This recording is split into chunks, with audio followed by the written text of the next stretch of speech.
My brother mocked my allergy in front of guests, then handed me crab-laced soup. What he didn't see was a billionaire CEO dialing 911 with an EpiPen already in her hand. I stopped breathing at my brother's dinner table on a Thursday in March. The shellfish allergy I'd lived with for 28 years had never been a secret, especially not to Derek, who'd watched me nearly die from it twice before I turned 12. But there he stood in his designer kitchen, smirking at his guests while I clawed at my throat, my airways closing like a fist. The woman who saved my life at night wore a Patek Philippe watch worth more than Derek's house. I didn't know that then. I didn't know anything except the sensation of drowning on dry land, the metallic taste of panic, and the cold tile floor against my cheek as I collapsed. Let me back up. Derek had invited me to dinner to meet his new girlfriend, Cassandra, and some friends from the investment firm. He'd been bragging about landing a junior analyst position at Whitmore Capital for months, name-dropping partners and talking about his future corner office. Our parents had always treated him like he walked on water, so this felt like just another performance where I was expected to play the proud little sister. I should have known better. Derek had spent our entire childhood finding creative ways to humiliate me. In high school, he told everyone I was bulimic when I was actually just lactose intolerant, and had gotten sick at a party after eating pizza. In college, he'd photoshopped my face onto embarrassing memes and sent them to my entire dorm floor. Even as adults, he couldn't resist the urge to make himself look bigger by making me look smaller. But this was different. This was attempted murder dressed up as a prank.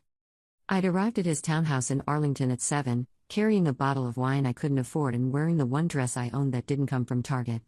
The place smelled like rosemary and roasted garlic. Derek answered the door with his practiced smile, the one he used on clients. There she is. The struggling artist. He pulled me into a hug that felt like a headlock. Everyone, this is my sister Emma. She makes jewelry. Well, tries to. I forced a smile. My jewelry business actually paid my bills, barely, but I wasn't about to argue in front of strangers. The living room held 5 people. Cassandra, a blonde with a kind of bone structure that suggested expensive orthodontia and good genes, air-kissed me. 2 men in their 30s, both in button-downs with the sleeves rolled exactly twice, introduced themselves as Kyle and Jason. They had that interchangeable quality of men who rode crew in college and now talked about crypto. The other 2 guests stood by the window. A woman in her mid-50s with silver hair cut in a sharp bob, wearing a simple black dress that probably cost what I made in 6 months. Her companion was younger, maybe 40, with warm brown skin and an easy smile. Margaret Chen, the older woman said, extending her hand. Her grip was firm. This is my partner, Vivian Torres. Something in the way Derek's face tightened told me he hadn't expected them to identify themselves that way. He recovered quickly, ushering everyone to the dining room. The table was set with the china our grandmother had left him. Another dig? She'd left me her sewing machine, which Derek had found hilarious. Never mind that I'd actually visited her every week at the nursing home while he'd shown up twice a year with flowers and excuses. I'd emailed Derek that morning reminding him about my shellfish allergy. I'd texted him 3 days before. I'd mentioned it when he'd called to invite me. This wasn't new information. My EpiPen sat in my purse like it always did, a constant companion I'd needed since a shrimp at my 8th birthday party had sent me to the ER. Derek brought out the first course himself, setting bowls of soup in front of each guest with flourish. Lobster bisque, he announced. From scratch. My stomach dropped. I stared at the coral pink liquid, cream swirled on top. Derek. My voice came out steady despite the adrenaline already flooding my system. You know I can't eat this. Oh, right. The allergy thing. He waved his hand dismissively. I made you something special. Hold on. He disappeared into the kitchen and returned with a different bowl. Tomato soup. Completely shellfish-free. Made it separately, different pot, everything. I looked at the bowl. It looked normal. No visible chunks, no telltale smell.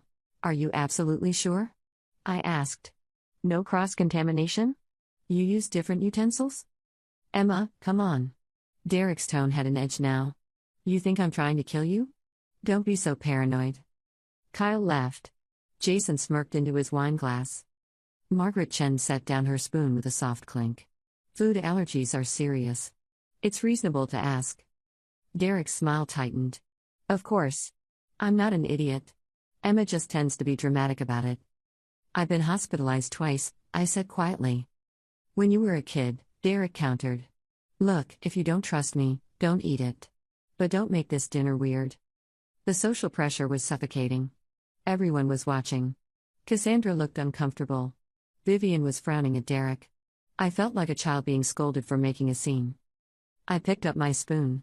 The soup was warm, rich with tomato and basil. I took one mouthful, then another. It tasted fine. Normal? Relief started to uncurl in my chest. Maybe I was being paranoid. Maybe Derek had actually taken this seriously. Then I took the third spoonful, and my tongue started tingling. I knew immediately. The sensation was unmistakable, written into my body's emergency response system. My tongue felt thick. My lips began to swell. Derek. I pushed back from the table, panic clawing up my throat. There's shellfish in this. What? No, there isn't. But something flickered across his face. Something that looked like guilty anticipation.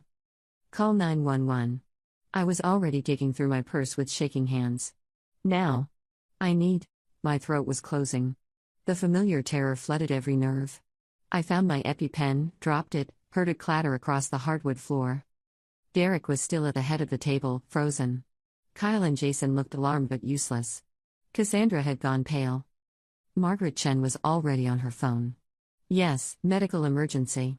Anaphylactic shock. We need an ambulance immediately. Vivian dove for my EpiPen, scooped it up, and pressed it into my hand. But my fingers weren't working right. The room was tilting. I've got you. Margaret took the EpiPen from my fumbling grip, pulled the cap, and drove the needle into my thigh without hesitation. The pressure was sharp and immediate. I felt the epinephrine hit my system, my heart rate spiking. But the swelling wasn't stopping. I couldn't pull in enough air. She needs another dose, Margaret said, calm and authoritative. Does anyone have a second EpiPen? I tried to say yes, in my purse, but no sound came out. Vivian was already searching, dumping the contents of my bag on the floor. She found the backup, handed it to Margaret, who administered the second shot. The world was going gray at the edges. I remember Margaret's face close to mine, telling me to stay with her. I remember the sound of sirens. I remember Derek's voice, higher than usual, saying something about it being an accident. He didn't know, there must have been cross-contamination. Then I don't remember anything else until I woke up in the ER with an oxygen mask on my face and N4 in my arm. A nurse noticed my eyes opening. Welcome back. You gave us quite a scare. My throat felt like I'd swallowed razor blades. I tried to speak but could only manage a croak. Don't try to talk yet. Your throat's still swollen. The doctors want to keep you overnight for observation. She adjusted the fourth line. Your friend is in the waiting room. The older woman? She's been here the whole time. Not my brother, I noticed. Not Derek, who'd promised me safe food and then served me poison. Margaret appeared in the doorway an hour later, still in her black dress but now carrying a leather tote bag. How are you feeling? I managed to whisper, like I got hit by a truck. That would be the anaphylaxis and the double dose of epinephrine. She pulled up a chair. The paramedics said you were about 30 seconds from complete airway closure when they arrived. If we'd waited even a minute more to give you those shots. She didn't finish the sentence. Thank you. The words felt pathetically inadequate. Your brother, she said, and her tone could have frozen nitrogen. Is he always that careless? I closed my eyes. He knew. He absolutely knew. I suspected as much. Margaret was quiet for a moment. The way he reacted. No panic, no real surprise. Just guilt trying to hide behind performance. He used to do stuff like this when we were kids. Not this dangerous, but... I swallowed, which hurt. He put peanut butter in my sandwich once when I was dating someone allergic to peanuts. Thought it was hilarious when my boyfriend had a reaction. Margaret's expression went very still. I see. He likes making people look stupid. Making me look stupid, especially. I didn't know why I was telling her this. Maybe because she'd literally saved my life, or maybe because she was listening like my words actually mattered. Emma. She leaned forward. I'm going to tell you something, and I want you to really hear it. What your brother did tonight was assault. It might even qualify as attempted murder, depending on whether a prosecutor could prove intent. My heart rate monitor beeped faster. I'm not a lawyer, she continued. But I am very good at destroying people who hurt others deliberately. It's become something of a hobby. I must have looked confused because she smiled slightly. I run a company called Meridian Solutions. We're in private equity, among other things. We also happen to be the primary investor in Whitmore Capital, where your brother just started working. The room felt suddenly smaller. I sat through that dinner watching him belittle you. Watching him dismiss your legitimate medical concerns in front of colleagues and clients. And then watching him serve you something that nearly killed you. Her voice was soft, but there was steel underneath. I don't tolerate that kind of cruelty in my portfolio companies. I certainly don't tolerate it from people trying to make impressions on me. Wait. Derek knew who you were? Oh yes. He'd been trying to get FaceTime with me for weeks. Tonight was his big chance to network. Her smile had teeth now. He spent the entire cocktail hour trying to impress me with his analysis of emerging markets. I was his target investor. The irony would have been funny if I didn't feel like death. Get some rest, Margaret said, standing. I'm going to make some calls. If you need anything, and I mean anything, here's my card. She placed it on the rolling tray table. Heavy cardstock, embossed lettering. Margaret Chen, founder and CEO, Meridian Solutions.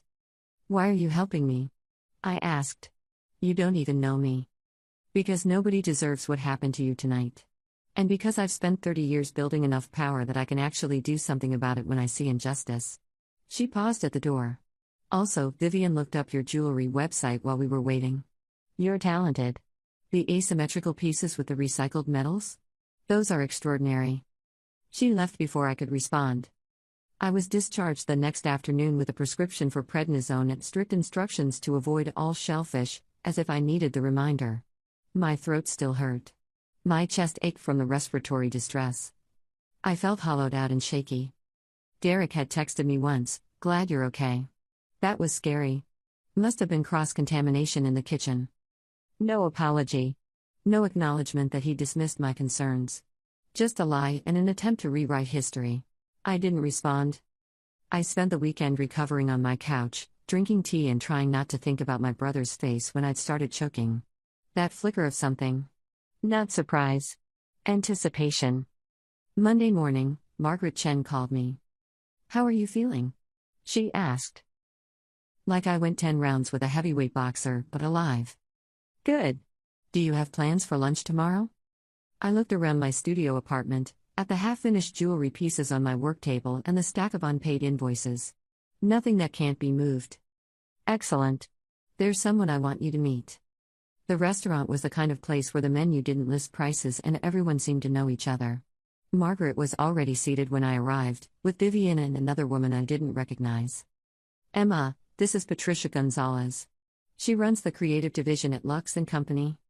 I'd heard of Lux & Company. Everyone had heard of Lux & Company.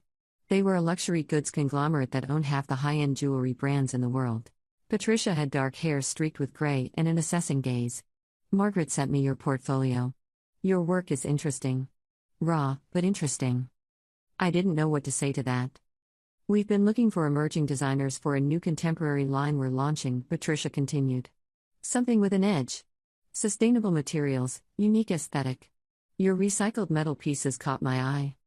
I mostly sell at craft fairs and on Etsy, I said honestly. I'm not sure I'm in your league. Not yet, Margaret said. But Patricia specializes in developing talent. If you're interested, she'd like to discuss a partnership. Vivian smiled at me. This is completely separate from anything involving your brother. Just to be clear. Margaret showed me your work because I collect jewelry, and I showed it to Patricia because we've been friends for 20 years. Though I will note, Margaret added, that Whitmore Capital is currently undergoing a comprehensive review of all personnel. Derek's hiring manager was very interested to learn about the incident at dinner. Apparently, there have been other complaints about his conduct. My pulse quickened. Other complaints? From his university internship. From previous jobs. Nothing that quite rose to the level of legal action, but a pattern of behavior that raises concerns about judgment and ethics. Margaret sipped her water. Whitmore has very strict codes of conduct. They can't afford to have employees who pose liability risks. I sat back in my chair, processing. Derek's dream job, the one he'd been bragging about for months, was in jeopardy. Because of me. No. Because of what he'd done to me. I didn't ask you to do this, I said carefully. I know, Margaret replied. I'm doing it anyway. Call it due diligence. We take our investments seriously, and that includes ensuring the people representing our portfolio companies meet basic standards of decency. Over the next 3 weeks, my life shifted on its axis.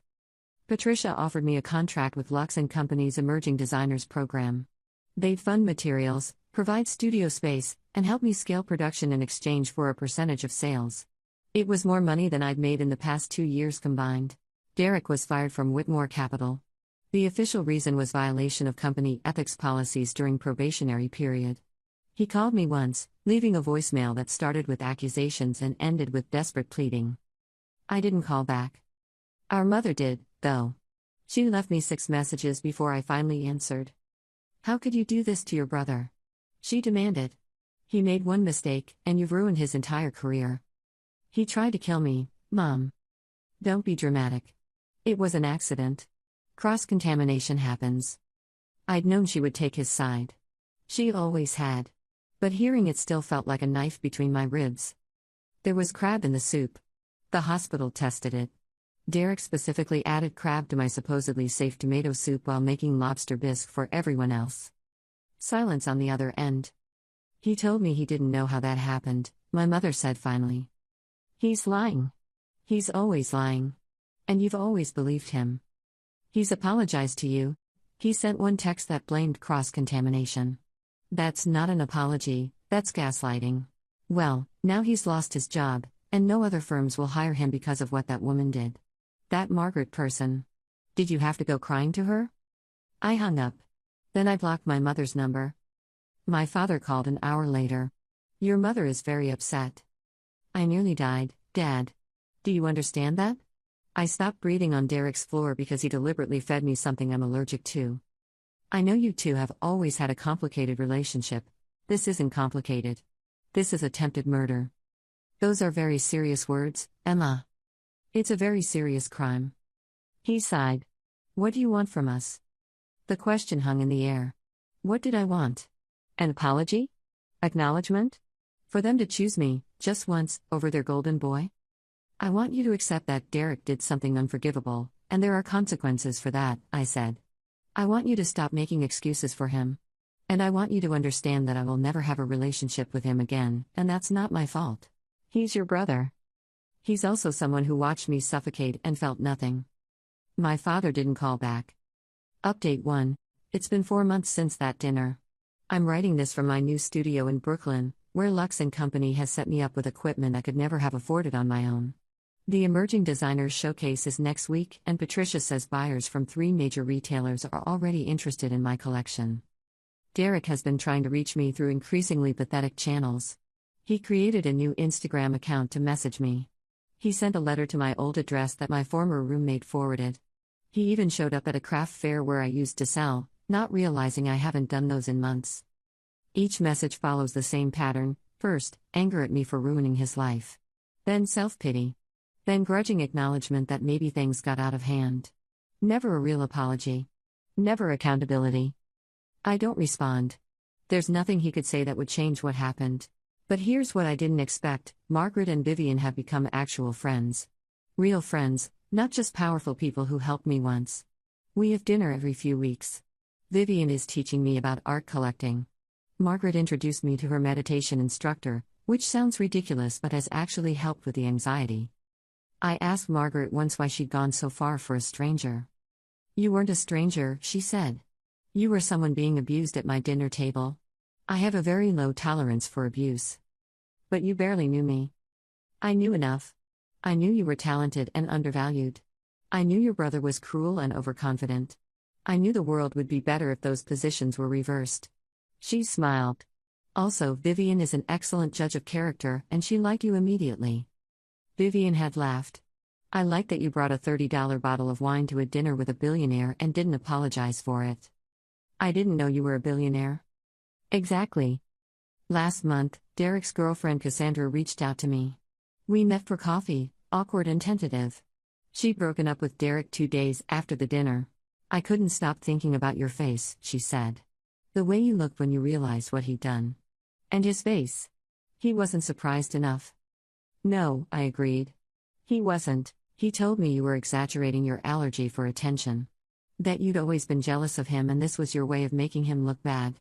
Cassandra stirred her latte. But I watched you stop breathing. That's not something you can fake. Thank you for believing me. I'm sorry I didn't do more to help. I just froze. Most people freeze. Margaret and Vivian knew what to do because they're the kind of people who prepare for emergencies. I paused. Did Derek ever hurt me? No. But he lied constantly. About small things, big things. I could never tell what was true. She looked tired. My therapist says that's how it starts. Little boundary violations until you don't know where the lines are anymore. We exchanged numbers. I don't know if we'll become friends, but it was good to hear that someone else had seen Derek clearly. The showcase came and went in a blur of champagne and business cards. 3 retailers placed orders. A magazine wants to do a profile on sustainable luxury jewelry. Patricia is already talking about next season's collection. My parents sent a card to the showcase.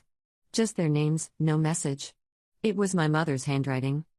I don't know what that means or if I care. What I do know is this: I'm sleeping better than I have in years. My work is getting recognition on its own merit. I have friends who value me, really value me, not because we share DNA but because they choose to. Derek is working at a car dealership in Delaware. I know because my aunt mentioned it, probably hoping I'd feel guilty. I don't. He's alive, employed, and facing the consequences of his choices. That's more than I had when I was on his kitchen floor. Update 2, 6 months now? The holidays have come and gone. I spent Thanksgiving with Margaret, Vivian, and about 20 of their friends in the Berkshires. Christmas was quiet, just me and my new studio space and the peace of not wondering when the next humiliation would come. My mother sent a text on Christmas Eve, "Your brother misses you." I stared at that message for a long time. Not "I miss you" or "we'd like to see you." Just another reminder that Derek's feelings were supposed to matter more than mine. I deleted it.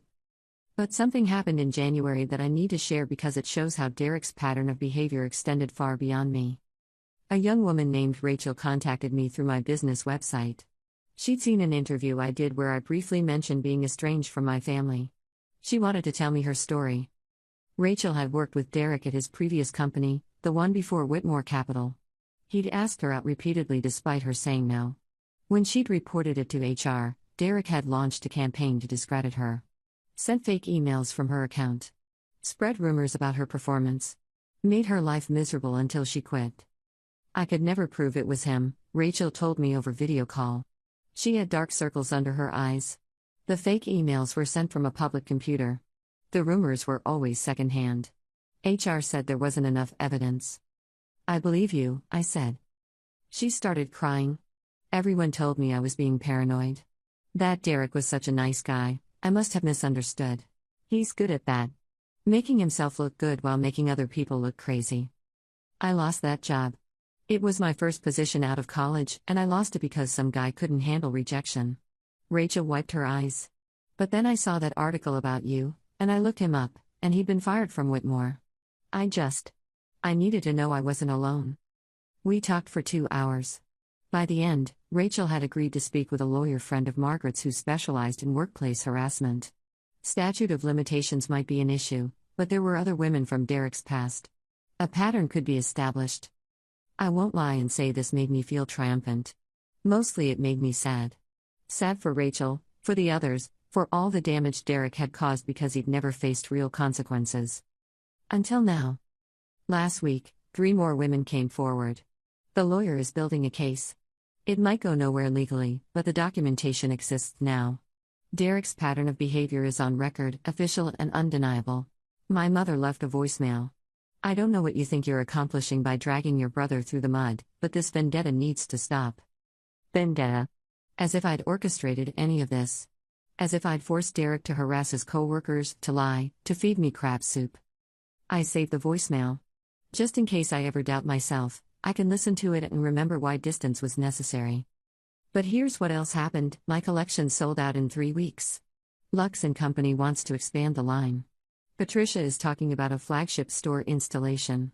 Someone from a museum in Chicago contacted me about a potential exhibition on sustainable art practices.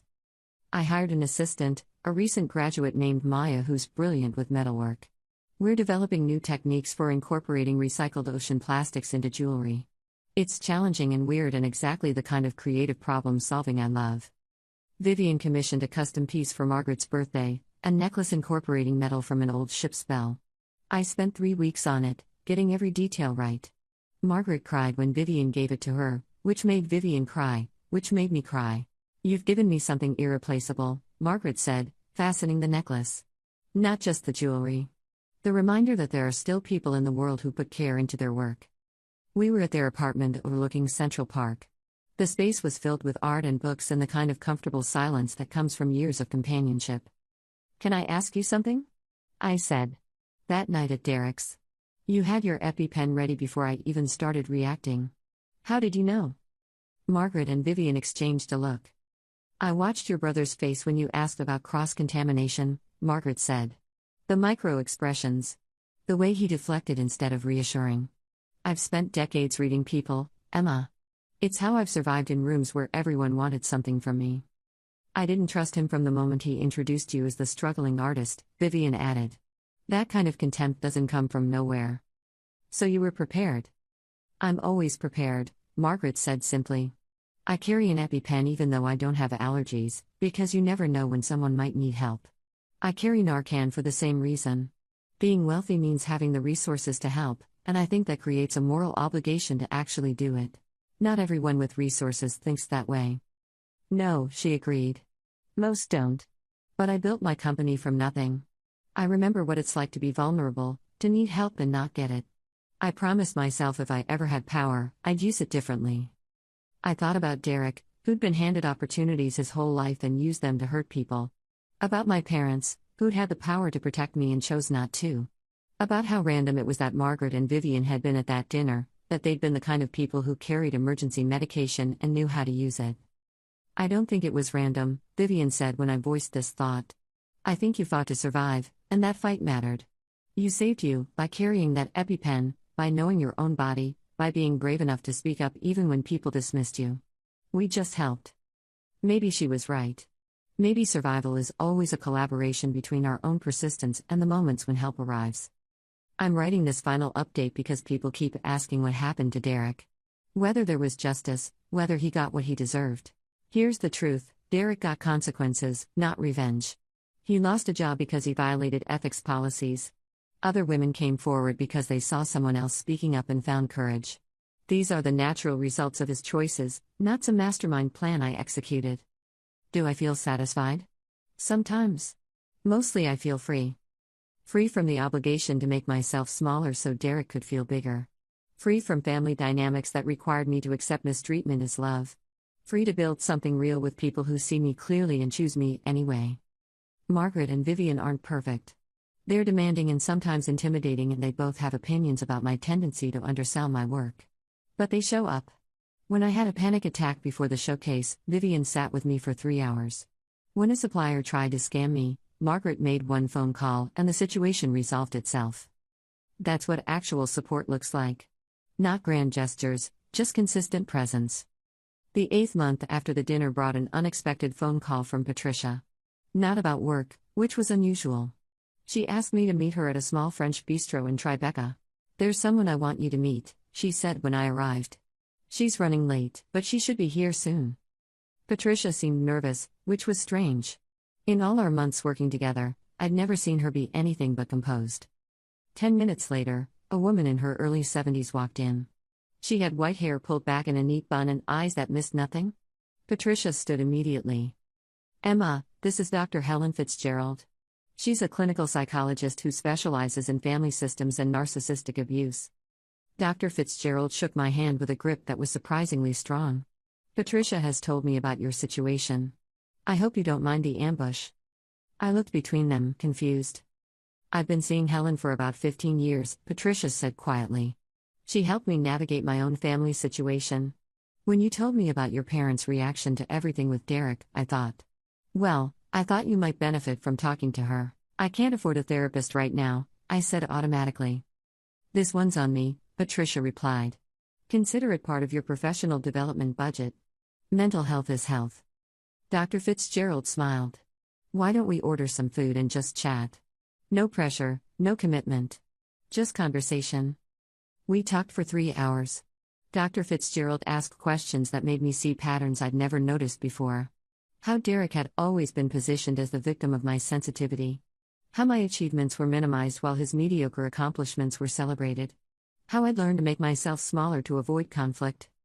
Your parents created a dynamic where Derek's comfort mattered more than your safety, she said gently. That's not love. That's sacrifice, and you were the one being sacrificed. I felt something crack open in my chest. But they're my parents. They must love me on some level. Love and harm aren't mutually exclusive, Dr. Fitzgerald said. People can love you and still hurt you. They can have good intentions and still cause damage. Your parents probably do love you, in their way. But their way has been profoundly harmful to you. She gave me her card. Think about it. Patricia's offered to cover 6 months of sessions. After that, we can discuss a sliding scale if you want to continue. I started therapy the following week. The sessions were harder than I expected. Dr. Fitzgerald didn't let me minimize or excuse or deflect. She made me sit with uncomfortable truths about my family, my choices, the years I'd spent trying to earn approval that was never going to come. You've been operating from a scarcity mindset, she explained during our 4th session. Believing that love and acceptance are limited resources you have to earn through perfect behavior. But that's not how healthy relationships work. How do they work? They work through mutual respect, consistent care, and unconditional positive regard. The people who love you shouldn't require you to diminish yourself. I thought about Margaret and Vivian, how they celebrated my successes without jealousy. How they challenged me to grow without criticizing who I was. How they'd never once made me feel like I had to earn their friendship. I think I'm grieving, I said. Not for Derek, but for the family I thought I had. That's exactly what you're doing, Dr. Fitzgerald confirmed. And grief is appropriate. You're mourning the loss of an illusion, which is a real loss even if the thing itself was never quite real. Around this time, Maya came into the studio one morning with news. There's someone asking about you on Reddit. Like, asking if anyone knows what happened to you. My stomach dropped. What? She showed me her phone. A post on a jewelry subreddit, does anyone know what happened to Emma Chen? She used to sell at the Brooklyn flea market, had these amazing recycled metal pieces. She disappeared about 6 months ago and her Etsy shop is gone. The comments were mostly people speculating I'd gotten a real job or moved. But one commenter had written, I heard she had some kind of family emergency. Hope she's okay. Should I respond? Maya asked. I thought about it. My life had changed so completely that the person who sold jewelry at flea markets felt like a stranger. But those customers had supported me when nobody else did. Yeah, I said. Tell them I'm working with Lux & Company now. Give them the website. The response was immediate and overwhelming. People congratulated me, shared my new work, spread the word. Within 2 days, my website traffic tripled. A journalist from a design blog reached out asking for an interview about my journey from craft fairs to luxury retail. During that interview, I made a decision. I told the truth. Not all of it, but enough. I had a serious health crisis that made me reevaluate everything, I said. It forced me to recognize which relationships were supporting my growth and which were holding me back. Sometimes the biggest career breakthrough comes from personal breakthrough. The article went viral. Not massively, but enough that people noticed. Including my brother. Derek sent me an email. The subject line was just, please read. I almost deleted it. But curiosity won. Emma, I saw the article. I'm proud of you, even though I know I have no right to say that. Even though I'm the reason you had that health crisis in the first place. I've been in therapy twice a week for 5 months now. My therapist says I have narcissistic personality disorder. That's not an excuse, just information. I'm working on it. On understanding why I needed to hurt you to feel good about myself. On recognizing the pattern. Rachel contacted me. And the other women. They wanted to hear me acknowledge what I did. So I did. I wrote each of them a letter taking full responsibility. Not asking for forgiveness, just acknowledging the harm. My therapist says I need to accept that you may never want a relationship with me. That pushing for one would just be another way of making your healing about my needs. So I'm not asking for that. I just wanted you to know that I see it now. All of it. What I did to you our whole lives. What I did that night. The terror on your face when you couldn't breathe. I see it, and I'm destroyed by it. I don't expect you to care that I'm destroyed. You shouldn't care. But I wanted you to know. I'm sorry. I know it's inadequate. But I'm sorry. Derek. I read the email 3 times. Showed it to Dr. Fitzgerald in our next session. What do you think? She asked. I think he means it. Right now, at least. Whether he'll actually change long term. I shrugged. I don't know. How does it make you feel? Sad. Relieved. Angry that it took him losing everything to see what he was doing. Angry that I had to almost die for him to get help. Those are all valid feelings. I don't want to respond. But I feel guilty about not responding. That guilt is old programming, Dr. Fitzgerald said gently. You were trained to prioritize Derek's feelings over your own. You don't owe him a response. You don't owe him anything. I didn't respond to the email. But I saved it. 2 weeks later, Margaret invited me to a charity gala. It's for a foundation that provides medical care to uninsured families. Vivian and I are on the board. We'd love for you to come. I don't have anything to wear to a gala. Margaret smiled. Consider it a business expense. Networking opportunity. Wear something from your own collection and tell people about your work. The gala was at the Plaza Hotel. I wore a black dress I'd borrowed from Patricia and a statement necklace from my new collection, chunky recycled steel mixed with reclaimed copper. It felt like armor. The room was full of people who moved through wealth like it was water. Margaret and Vivian introduced me to dozens of them, gallery owners, collectors, other designers. Everyone seemed genuinely interested in my work. I was talking to a museum curator when I saw my father. He was across the ballroom, wearing a tuxedo that looked rented. My mother was next to him in a navy dress, her face tight with a smile she used when she was uncomfortable. Our eyes met. My father said something to my mother. They started walking toward me. Excuse me, I said to the curator. My heart was racing. I found Margaret near the bar. My parents are here. She followed my gaze, her expression hardening. Would you like to leave? No. This is your event. I'm not running away. But my hands were shaking. Vivian appeared at my other elbow. We've got you. Whatever happens, we've got you. My parents reached us. My father extended his hand to Margaret. Miss Chen? I'm Richard Bennett, Emma's father. This is my wife, Susan. Margaret's smile could have cut glass. Mr. and Mrs. Bennett. I'm surprised to see you here. This is a rather expensive ticket. We're guests of the Hendersons, my mother said, naming my father's old college roommate. We didn't know Emma would be here. Emma is here as my guest, Margaret said. She's one of our emerging designers. Quite talented. The awkwardness was suffocating. My mother looked at me like she was trying to solve an equation. You look well, Emma, she said finally. I am well. We've been hoping to hear from you. It's been months. 8 months, I said. Since the dinner. My father shifted uncomfortably. We'd like to talk. Somewhere private, perhaps. No, I said. The word came out stronger than I expected. I don't have anything to say to you. Emma, please, my mother started. You called me vindictive for holding Derek accountable. You said I was ruining his life. You chose to believe his lies over my medical records. My voice was steady despite the adrenaline. You've had 8 months to reach out, to apologize, to do anything but defend him. You didn't. We didn't know what to say, my father said quietly. How about we're sorry our son tried to kill you? That would have been a good start. People were starting to notice the tension. My mother's face flushed. We're still your parents, she said. Biologically, yes. But you stopped acting like parents a long time ago. You chose Derek over me so many times I lost count. And when it literally became a matter of life and death, you chose him again. That's not fair, my mother protested. Fair? I laughed, and it sounded harsh even to my own ears. You want to talk about fair? Derek tried to murder me, and you're upset that there were consequences. Murder is a strong word, it's the accurate word. He fed me crab knowing I'm deathly allergic. That's not an accident. That's assault with a deadly weapon. My father looked stricken.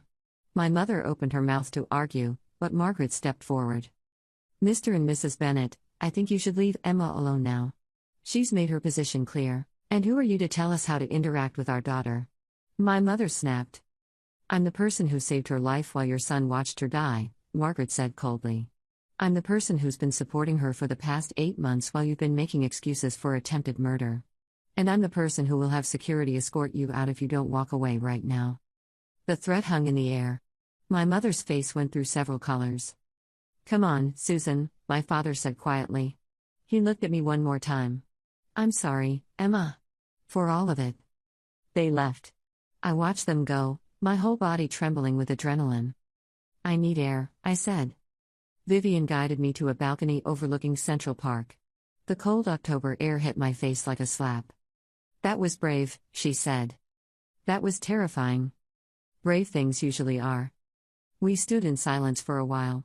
Below us, the park was dark except for the scattered streetlights. Do you think they'll change? I asked. I don't know, Vivian said honestly. Some people can't. They're too invested in their version of reality. My dad looked sad. He probably is sad. That doesn't mean he'll do anything about it. I thought about Derek's email, his apology that might or might not lead to actual change. About my parents' shock at being held accountable. About how many chances I'd given all of them. I'm done giving chances, I said. If they want a relationship with me, they need to do the work. Real work, not just showing up and expecting me to forgive everything. That's more than fair, Vivian said. We went back inside. The gala continued, and I made myself network, made myself smile, made myself be present. Several people asked about my necklace. 2 gallery owners requested meetings. A woman from Vogue wanted to feature my work in their sustainability issue. By the end of the night, I had 12 new business cards and a headache from the emotional whiplash. Margaret caught me as I was leaving. You handled that beautifully. I shook like a leaf. You shook like a leaf and still told your truth. That's strength. In the taxi home, I thought about my parents' faces. The shock when I refused to engage. The hurt when Margaret threatened them. Part of me wanted to feel guilty. I didn't let myself. Dr. Fitzgerald and I spent the next session processing the confrontation. You set a boundary, she said. A firm one. How does that feel? Scary. Like I'm waiting for punishment. That's your conditioning talking. You were punished for boundaries as a child. Told you were being difficult, sensitive, dramatic. But boundaries aren't punishment. They're self-protection. My dad looked like I'd slapped him. He's probably never had to face the consequences of enabling Derek before. That's uncomfortable for him. But his discomfort isn't your responsibility. The phrase stuck with me. His discomfort isn't my responsibility. Neither was Derek's guilt, or my mother's anger, or any of the emotional fallout from me finally choosing myself. A month after the gala, I received a letter in the mail. My father's handwriting on the envelope. Dear Emma, your mother and I have been in therapy. Together and separately. Our therapist suggested we write to you, not to ask for forgiveness but to acknowledge harm. I see now that we failed you. Not just with Derek and the dinner, but throughout your entire childhood. We created a dynamic where Derek was protected from consequences and you were expected to absorb the damage. That was wrong. Your mother is struggling with this more than I am. She's had a harder time accepting that her view of our family wasn't accurate. But she's trying. Derek has been sending us information about narcissistic family systems. About golden children and scapegoats. It's painful to recognize ourselves in those descriptions. I know you don't owe us anything. I know that showing up at the gala was inappropriate. We were hoping. I don't know what we were hoping. That we could somehow fix things without having to do the hard work of change, probably. We're doing that work now. Whether you ever want to be part of our lives again is entirely your choice. We'll respect whatever you decide. I love you, Emma. I should have shown you that better. Dad, I showed the letter to Dr. Fitzgerald, then to Margaret and Vivian. What do you want to do? Margaret asked. I don't know. Part of me wants to believe they're changing. Part of me thinks this is just another manipulation. Both could be true, Vivian said. They could be genuinely trying to change and still be manipulating you to get what they want. So what do I do? You do whatever serves your healing, Dr. Fitzgerald said when I brought it up in therapy. If having contact with them helps you, do that. If it hurts you, don't. There's no moral obligation to give people access to you just because they're family. I thought about it for 2 weeks. Finally, I sent a short email. Dad, I got your letter. I'm glad you're in therapy. That's important work. I'm not ready for a relationship right now. Maybe someday, but not now. I need to focus on my own healing. If you want to send updates on your progress, I'm willing to read them. But I can't offer more than that right now. Emma, his response came the same day. That's fair. Thank you for even this much. I'll send updates, and I won't push for more. I filed the emails away and tried not to think about them. Update 3. A year has passed. I'm writing this from my apartment in Soho, which still feels surreal. The lease is under my own name, paid for by my own work. Maya and I hired 2 more assistants last month. The sustainable jewelry line expanded into home goods, sculptural pieces made from ocean plastics and reclaimed metals. My father has sent monthly emails. Updates on therapy, things he's learning, ways he's trying to change. I read them all. I don't always respond, but I read them. My mother sent one letter, 3 months ago. It was shorter than my father's, stiffer. But it was something. Emma, I'm writing because my therapist says I need to stop waiting for the perfect words and just communicate. I was wrong. About Derek, about you, about everything. I can make excuses about how I was raised, about generational patterns, about not knowing better. But you deserved better, and I failed you. I don't know how to fix this. I don't know if it can be fixed. But I'm trying to understand why I protected Derek at your expense for so many years. If you're ever willing to talk, I'd like to listen. Really listen, not just wait for my turn to defend myself. Mom, I haven't responded yet. Dr. Fitzgerald says that's okay, but I can take as much time as I need. Derek's emails have continued to, though I've asked him to limit them to once every few months. He's still in therapy. He got a job doing data analysis for a nonprofit, nothing glamorous, but honest work. He's dating someone, a woman who apparently knows everything about his past and is helping him stay accountable. I don't expect you to care about any of this, his last email said. I just want you to know I'm doing the work. Not for you, but because I should have been doing it all along. I saw him again, actually. Not by accident this time. He'd asked if we could meet for coffee. I'd said no 3 times over the course of 6 months. The 4th time, something made me say yes. We met at a neutral location, a busy coffee shop in Midtown. I brought Vivian with me, sitting at a nearby table like a bodyguard. Derek noticed her immediately. I don't blame you for backup, he said, sitting down across from me. He looked different. Smaller, somehow. The swagger was gone entirely. How are you? He asked. I'm good. Really good, actually. I saw the feature in Vogue. Your work is incredible. Thank you. Silence stretched between us. Derek fidgeted with his coffee cup. I've been trying to figure out how to say this, he started. My therapist helped me write it down so I wouldn't mess it up. He pulled out a folded piece of paper. His hands shook slightly. I tried to kill you. That night at dinner, I put crab in your soup knowing you were allergic, knowing what would happen. I told myself it was just a prank, that you were exaggerating your allergy, that you'd be fine. But that's not true. I knew. And I did it anyway because I wanted to humiliate you in front of people I was trying to impress. He paused, swallowing hard. I've spent the last year trying to understand why. Why I needed to hurt you to feel good about myself. Why I competed with my own sister like you were an enemy. Why I couldn't just let you exist without making you smaller. And? I asked. My voice was steady, but my heart was racing. And there's no good answer. I was jealous of you. You had talent, creativity, the ability to make things that mattered. I had nothing, really. Just confidence and the ability to talk well. So I took from you what I couldn't create for myself. I took your confidence. Made you doubt yourself so I could feel superior. That's sociopathic, Derek. I know. My diagnosis is actually narcissistic personality disorder with antisocial features. Not quite sociopathy, but close enough to be terrifying.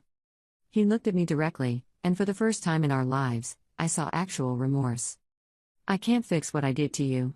I can apologize, and I can change, but I can't undo the damage. You could have died. You almost did die. And I would have had to live with that, and honestly? A year ago, I'm not sure I would have cared enough. And now? Now I care. Now I'm destroyed by it. Now I have nightmares about your face when you couldn't breathe. His voice cracked.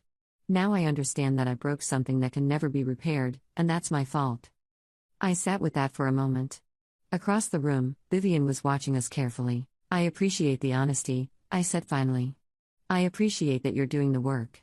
But I need you to understand something. I will never trust you again. We will never be close. The relationship we could have had, should have had as siblings, that's dead. You killed it. Derek nodded, tears in his eyes. I know. I might be able to be cordial with you someday. Civil. Maybe even friendly in a distant way. But you will never be my brother in any real sense. That opportunity is gone.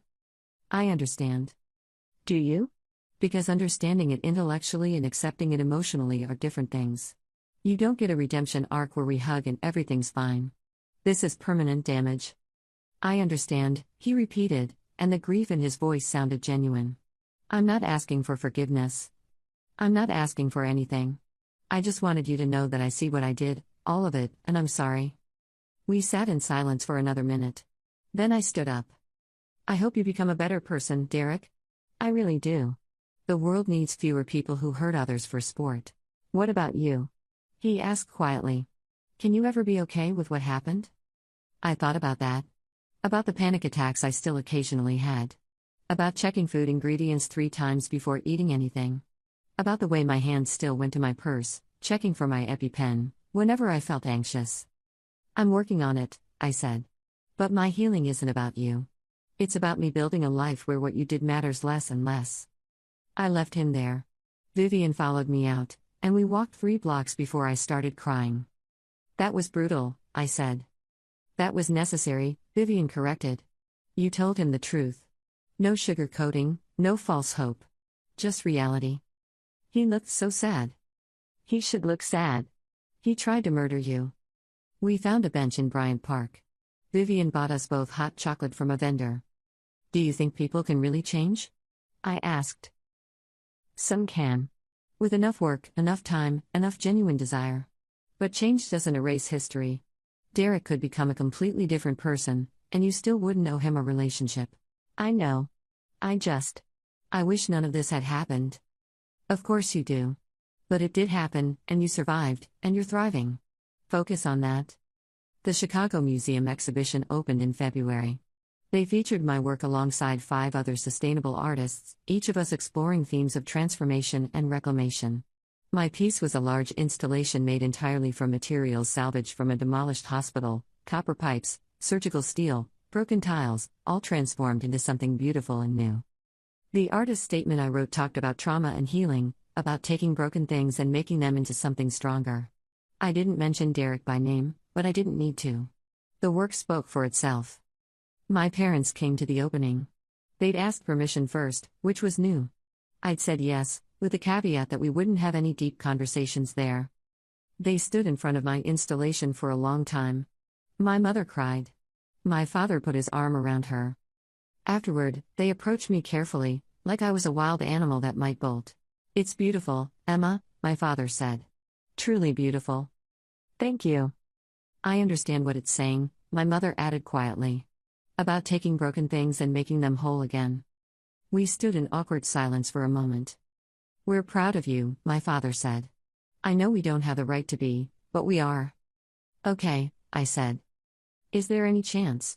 My mother started, then stopped. Never mind. This isn't the place. No, go ahead. She took a breath. Is there any chance we could have coffee sometime? Just to talk? Not to ask for anything, just to. I don't know. Start somewhere. I looked at them both. They looked older than I remembered. Tired. But also hopeful in a way that seemed genuine. Maybe, I said. Let me think about it. That's more than fair, my father said. They left soon after. Margaret, who'd been watching from across the gallery, came over. How are you feeling? Confused. They seem different. People can surprise you. The question is whether you want to give them the chance. I thought about that over the next few weeks. Dr. Fitzgerald and I explored it in therapy. What I wanted, what I could handle, what felt safe. Finally, I sent my parents an email. I'm willing to meet for coffee. Once a month, neutral location, 1 hour maximum. We can see how it goes from there.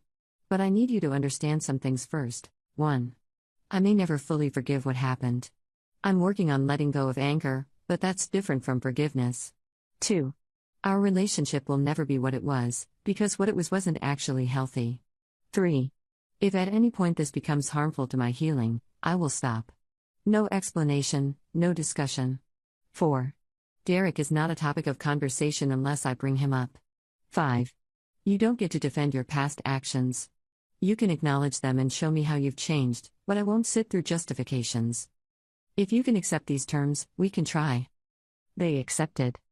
Our first coffee meeting was stilted and awkward. My mother cried twice. My father kept apologizing for things that had happened 20 years ago. But they listened when I talked.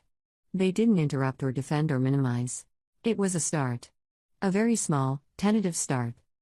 The second meeting was slightly easier. My mother told me about her own childhood, things I'd never known. How her father had been cruel, how she'd learned to appease him by being perfect. How she'd unconsciously recreated that dynamic with Derek and me. I made Derek into my father, she said quietly. Gave him all the power, tried to keep the peace at any cost. And I made you into myself, expected you to just endure it like I had. That wasn't fair to either of us, I said. No. It wasn't. By the fourth meeting, we could sit in comfortable silence sometimes. Share small updates about our lives. My mother asked about my work, actually listened to the answers. My father told me he'd been volunteering at a crisis hotline, trying to help others in the way he'd failed to help me. I don't know where this goes.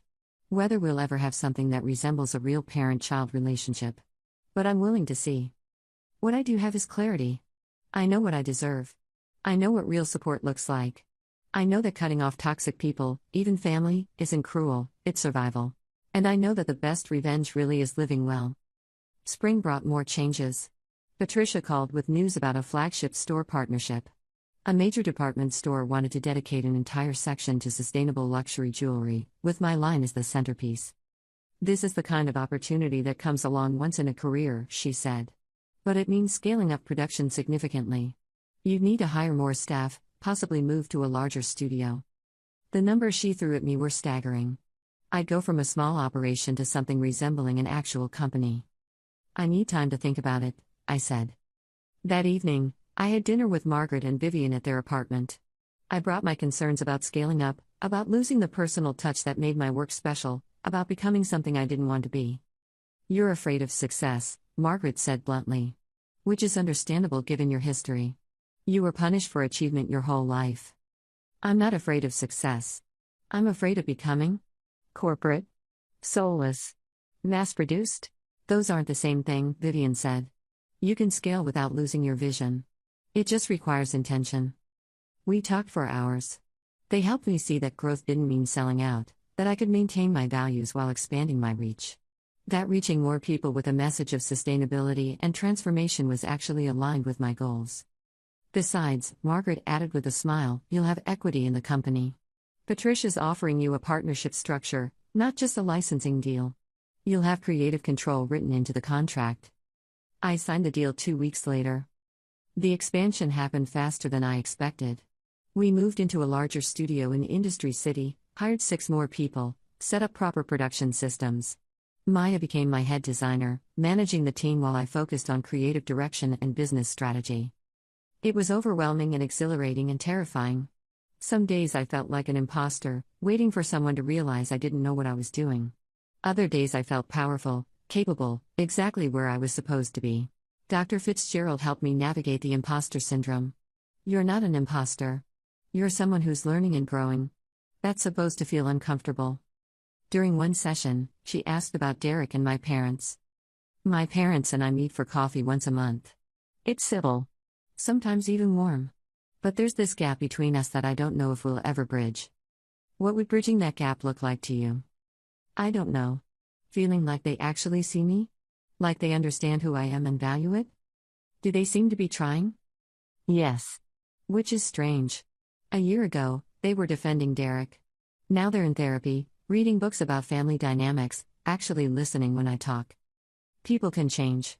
Not always, not easily, but sometimes. I guess I'm just waiting for the other shoe to drop.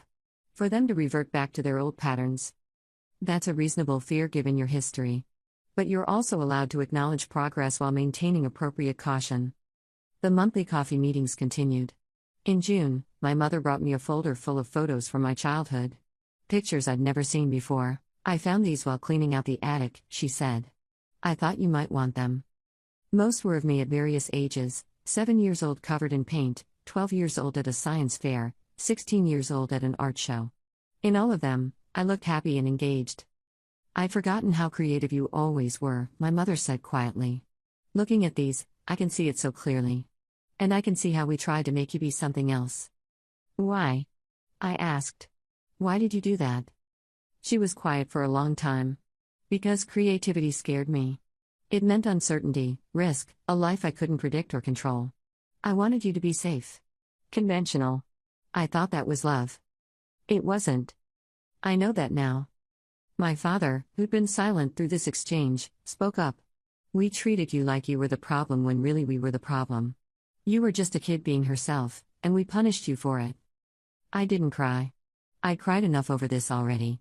But something in my chest loosened slightly. I appreciate you saying that, I said.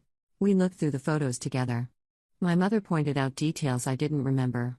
My father told stories about my childhood that I'd never heard. It wasn't healing, exactly.